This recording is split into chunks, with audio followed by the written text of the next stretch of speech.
Now let's talk about some scheduling approaches. Okay, so in this segment of the course, I'm going to be talking about two main approaches when we do scheduling. So the first one we're going to talk about is waterfall scheduling. Now, it's not really called waterfall scheduling. It's not really called that at all. It tends to be just the traditional way in which people schedule. But when you think about the fact that today we do have agile delivery, and within agile delivery we have agile planning, I wanted to kind of like segment one way of scheduling away from the agile way of scheduling. So let's look at this way of scheduling. Okay, so when you are scheduling your project and you're using a waterfall approach, you tend to start with a fixed scope. Okay, so the major difference between agile delivery and waterfall delivery, or traditional delivery as we usually call it, is that your scope can change when it comes to agile delivery, and it's expected in agile delivery, and it's actually encouraged. It's actively encouraged. Now when you are doing your delivery using a waterfall approach, it tends to be that you have actually got a very good sense of what the scope is. So for instance, if we continue with our example of a bridge, a lot of planning would have been done up front. And once that planning has been done up front and we know what kind of bridge we want, we know what it's going to do, and quite a lot of time and effort is going to go into that, it's very unlikely that the scope will be changed in any major form. So there may be a few things added to it, but it won't, the format of it, or how it's going to run and how big it's going to be, and all of those major changes will be very fixed.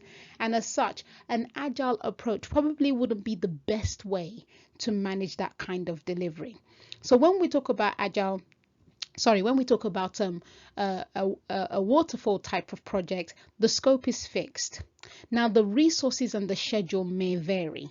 And what are we saying there? We're saying that as we are planning out the building of this bridge, the bridge itself is not going to change. Hopefully it's not going to have any major changes. However, there may be delays. There may be a need to shift things around. It might be that, the stones or the granite that we were going to use, we've decided to go, take it up a notch. So we're going to use a different grade. And as such, it's going to take us some time, and therefore our schedule is going to change. Things like that would change, but not necessarily the scope. And when you're in that kind of situation, then the waterfall approach, or the traditional approach to project management, will probably work the best for your project. So, and when you are in this situation and you've got your scope, you generally divide them into phases, tasks, and subtasks. Okay, and we use something called the WBS, which is called the work breakdown structure. And essentially what you're doing is you're taking the scope and you're breaking it down, and that breakdown will be into different phases, into different tasks, and in some cases subtasks. And now the next thing that would be apparent in your schedule will be time. Now, so essentially in this whole scheduling activity, you are breaking down your scope. You are now matching that in terms of a timeline. You've got your start time, you've got your finish time, you've got your durations. You start to look at the relationship between tasks, and then that's what we call dependencies. You start to begin to look at how one task, the delay to it, may impact another task. These all now start to become apparent in your schedule. Also in your schedule, you can have resources mapped out. So for each one of these tasks, you can actually see how much I'm spending for this particular task, because you will have resources charged against it. You'd have your materials, people's time and effort is going to be very crucial especially when you're managing a very complex project. And using a scheduling approach, and this particular kind of approach, will begin to bring that out. Now, once you have your time, your resources, you've got your scope broken down in such a way, now you can begin to use this schedule as a very key part of your decision making process. And that's the whole point of this. We're not just doing schedules just for the sake of schedules.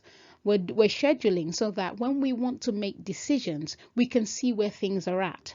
So typical type of decisions is, when something happens on what we call the critical path. Now, the critical path on a schedule is when you are able to see, because most scheduling tools will tell you what is on your critical path. So if you know that these activities are on my critical path, what it means is that if they are shifted in any way, they will impact the timeline of your project, which will therefore may lead to impacting your cost.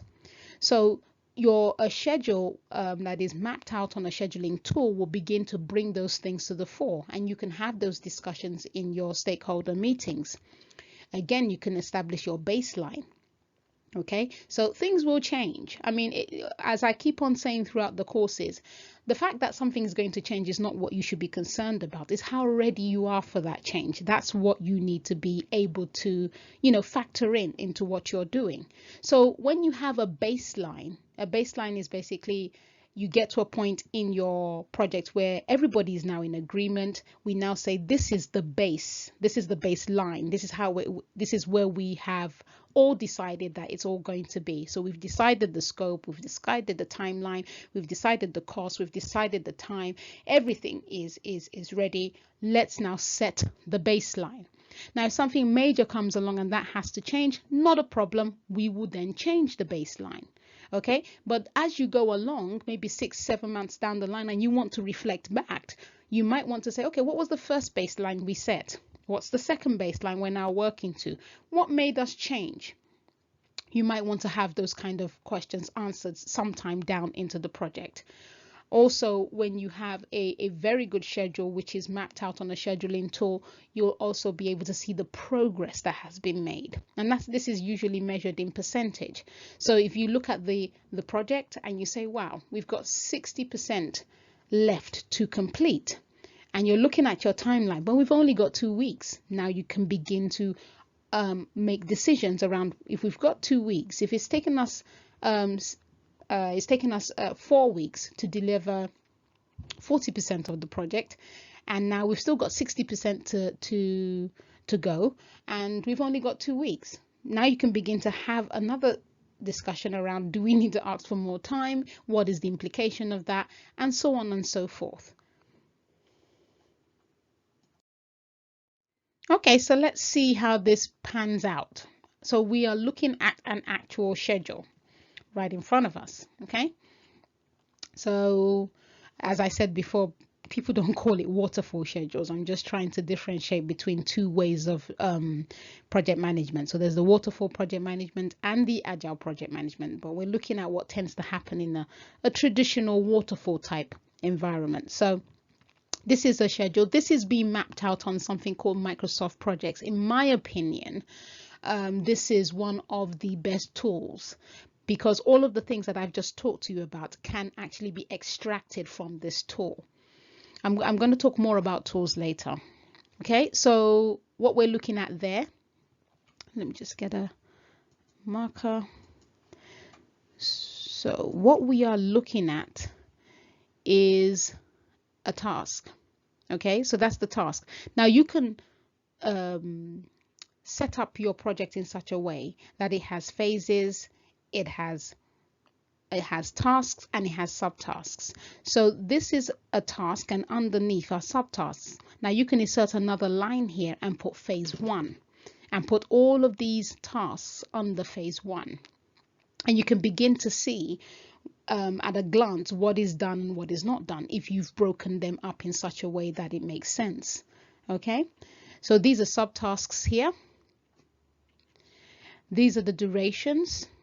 So this is how long these tasks are going to take. Okay, now in most cases, when you see 0 days, it means that that's a milestone. So that's a way that we depict a milestone.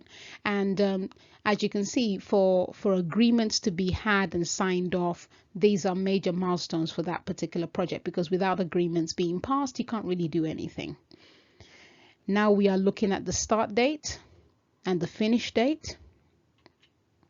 These are the predecessors.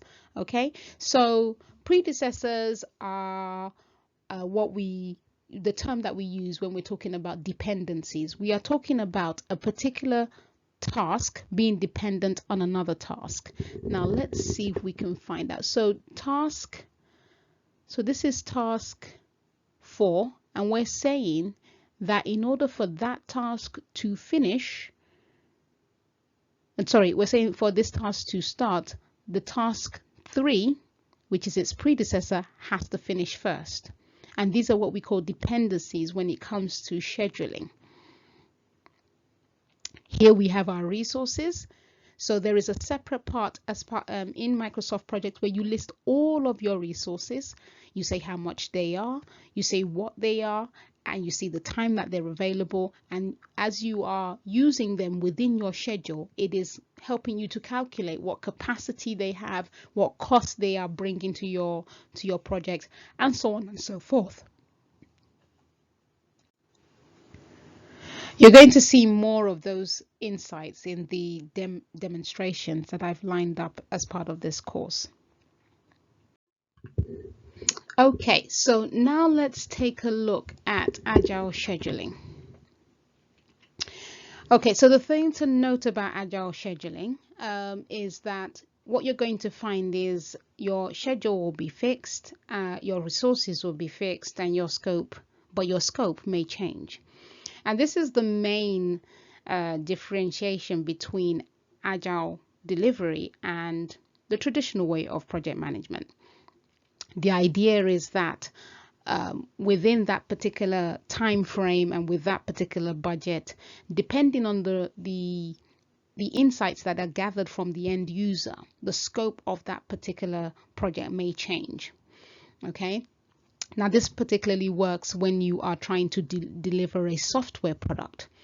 You would have, 5 or 6 functionalities that you want to deliver. We want the software to be able to do A, we want it to be able to do B, we want to be able to do C, D, E, and F. Now, as that product is being developed, it may be that, as the team sits down again with the end users, they review what has been delivered between, the first 3 functionalities have been delivered, and they want some changes to that delivery. Or now something has happened within the business, and now the 5 bits that were identified in the first instance, the 5 bits of functionality that was identified in the first instance, they're now not as important as the other 5 that have been identified. So the schedule and the resource is not going to change, but what is being delivered could change. Okay. So when we look at Agile Scheduling, one of the key documents that I use is called the backlog. And within the backlog, you have listed in there all the features, all the bug fixes, and any other activity that is necessary to achieve an outcome. So say, for instance, an organization has gone to their technology delivery team and said, we need to implement a new learning management system for the organization. So, and we don't want to use anything that is off the shelf. So that's going to have to be developed. So they'll have to list out, well, what are all the things that we need from a learning management system? They'll develop that. They will list that all out in the backlog. Now, it has also been decided that not only will we need a new system, but we need a new area within the business as well. So we need new laptops, we need new screens, we need a whole lab to be built. So within that particular backlog, in order to achieve what they're going to achieve, Also will be listed, there will be the acquiring of laptops, the acquiring of chairs and tables, and whatever else that they feel necessary. And so all of that will be listed in that backlog to be able to deliver that particular outcome. Let's assume that this outcome has been going on for a while now, and there have been some feedback that, well, that doesn't really work very well. That's what we call bug fixes. That would also be listed in that particular backlog. So within that backlog, we have what is called features. Now, the features are the functionality, the bug fixes, and whatever else is necessary that will be able to bring about that particular outcome. Okay, but generally when we use Agile scheduling or Agile delivery, we're generally talking about a software product, So if we take our example of a learning management lab that needs to be developed for this organization, it's very possible that they might want to take the lab out of the backlog. It's very possible that they might not want to manage that as an Agile delivery. They may manage that somewhere a bit different, and all that will be in the backlog is the breakdown of the features of the learning management system. So once the features are broken down, we now have something what we call sprints, and a sprint is where we are now breaking out all of the features, and we are breaking them out into what is called epics, and further breaking them down into what is called user stories. So you generally want to think about epics as being tasks, and they can be further broken out into subtasks, and that's what we call user stories. And these two major tasks are being delivered in something called a sprint. Okay, so a sprint is typically between 2 to 4 weeks, and what we're trying to do within a sprint is we're trying to release a feature or a set of features, and that set of features will be made up of epics and user stories. Okay, now how do we figure out how to differentiate the user story so that we can be able to calculate effort? We use something called story points. So there's a technique called Scrum Poker. We're not going to go into detail in this particular course, but there's something called Scrum Poker, and for teams that are very experienced in Agile scheduling and Agile delivery, they get a sense of, and especially Agile scheduling and Agile delivery for a particular type of technology, they get a sense of, well, last time when we produced something similar, it took us this amount of time, and this is the points that we allocated, and so we will allocate the same points in this situation. So that takes a bit of experience and getting used to. Okay, so all of these elements are what we use for Agile scheduling. Okay, so we are looking at an Agile schedule. Okay, at the bottom here we have the backlog. Okay, the backlog still has feature 10, feature 11, and feature 12 still in there. You notice that they're low and medium in terms of how important they are to the user, which is probably why they haven't developed it yet. And this is all under the not started area. Okay, so that's where the backlog is. And then we have sprint 3, which is in progress, and also a column that has that tells us what of these elements, what sprint they are part of.